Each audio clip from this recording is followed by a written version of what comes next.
Bonsoir chers frères, chers sœurs et bienvenue sur ce numéro à partir duquel nous allons essayer d'analyser la situation entre Macron, du moins la France et la Russie. Si vous suivez l'actualité, bien évidemment, vous allez comprendre que il y a un représentant russe qui se trouve en France, Piotr, je ne maîtrise pas trop son nom, mais vous me le direz en commentaire probablement, qui a eu à faire une sortie aujourd'hui, une sortie médiatique qui fait actuellement le buzz. Et il est en train de dire clairement dans son message que ils sont au courant que la France a amené beaucoup de soldats, pour ne pas dire clandestinement, des soldats sur le front ukrainien et qui sont en train d'essayer de combattre la Russie et qui sont déjà au courant. Mais ce qu'il dit derrière, les mots que je ne pourrais peut-être pas utiliser, vu les censures probables, il dit qu'ils les feront revenir par cercueil, par dizaines de cercueils en France.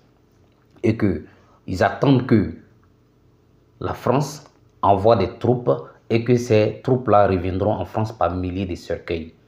Et je vous laisse écouter vous-même et vous allez apprécier ce que le monsieur dit dans cette vidéo-là. Et je trouve que la France va trop loin, et même très loin dans cette histoire de crise ukrainienne-là, qui risque de nous pousser à aller vers une guerre mondiale. Mais sachez que ce n'est pas sur nous les Africains que la France va compter pour aller faire sa guerre. Hein. Voilà, ce n'est pas le temps de nos grands-parents, nos arrière-grands-parents là. Ça, c'est fini, ça. C'est fini. Cette jeunesse africaine qui a pris conscience là, elle ne va pas tolérer ce genre de situation encore. Et ils savent que ce n'est pas sur nous qu'ils peuvent compter. Vu le contexte actuel, la situation que nous vivons et que nous traversons en Afrique, déjà même avec cette France-là, vous conviendrez avec moi que c'est peine perdue pour elle. Et je vous laisse écouter et déguster un peu les propos de ce cher monsieur-là, que vous allez comprendre beaucoup de choses. Est en train de provoquer la Troisième Guerre mondiale.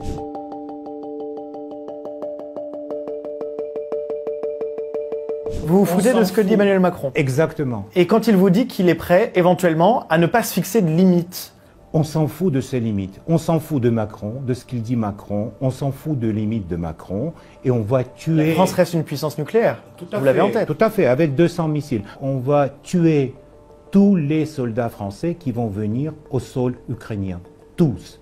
Parce qu'aujourd'hui, il y en a, durant le conflit en Ukraine, 13 000 mercenaires, dont 367 Français et dont 147 ont déjà tué. Et on va tuer tout le monde. Vous inquiétez pas. Je veux dire très directement que l'idée d'envoyer les soldats français en Ukraine, ça va se terminer par les cercueils en Orly, couverts par le tricolore, et c'est pas Macron qui va aller les chercher. Donc les Français, ils doivent comprendre les conséquences. C'est tout. Bah, écoutez, j'aime bien la France, j'aime bien la culture, je regrette beaucoup que je ne pourrais pas amener mes enfants à Louvre, je ne sais pas montrer Paris, etc. Oui, parce que vous voulez plutôt envoyer une bombe nucléaire à Paris en ce moment. C'est plutôt ça le discours. Bien sûr. À la télévision russe, on calcule la durée qu'il faudrait pour un missile nucléaire pour arriver à Paris. Non. 2 minutes. Pas 2 minutes, un peu plus, mais... donc vous avez commencé à calculer les plans? Oui, bien sûr, on calcule parce que, vous savez, pour nous, c'est ce qui est important historiquement pour la Russie, c'est assurer la sécurité du pays.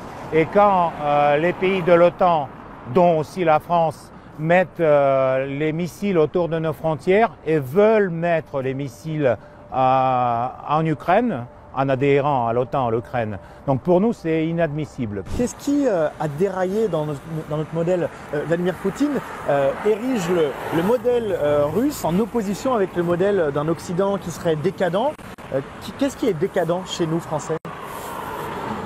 Regardez votre gouvernement. Est-ce qu'on peut vraiment... à XXIe siècle, penser que c'est pas décadent d'avoir des gens si spéciaux. Qu'est-ce que vous entendez par là? Vous faites référence au fait que notre Premier ministre Gabriel Attal est ouvertement homosexuel? Je fais référence qu'aujourd'hui la France est gouvernée d'une partie par les pervers, tout simplement. Alors, être homosexuel, c'est être spécial, voire pervers? Tout à fait. Pour nous, oui. Absolument. Mais c'est pas... Donc il n'y a pas d'homosexuels en Russie?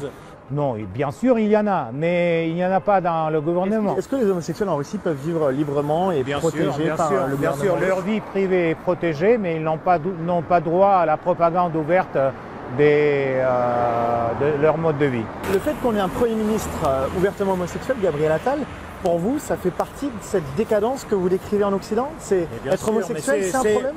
Écoutez, non, c'est la dégradation des leaders européens. Regardez aujourd'hui avec qui on doit avoir l'affaire, avec Scholz, avec Macron, avec Borrell, etc. Donc ça, c'est des gens qui n'ont pas même l'idée de leur parole. Ils ne peuvent pas tenir la parole.